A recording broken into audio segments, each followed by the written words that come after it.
সূচক পতন দিয়ে শেষ হয়েছে ঢাকা স্টক এক্সচেঞ্জের সপ্তাহের প্রথম কার্যদিবসের লেনদেন।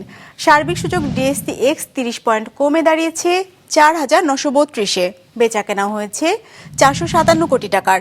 লেনদেনে অংশ নেওয়া প্রতিষ্ঠানগুলোর মধ্যে দর বেড়েছে 79টির, কমেছে 249টির, আর অপরিবর্তিত আছে 63টির দর।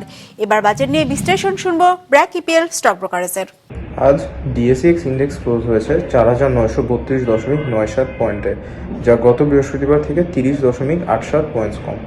আজ টার্নওভার ওয়াইজ মার্কেটে নিম্নমুখী প্রবণতা লক্ষ্য করা গেছে, যা গত বৃহস্পতিবারের তুলনায় 1.4% কম।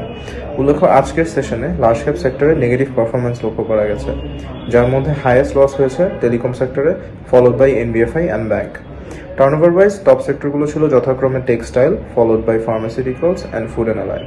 আজকের সর্বাধিক ট্রেডেড স্টকসগুলো হলো Orion infusion limited, Taufika foods and Lovello ice cream PLC and Monno fabrics limited.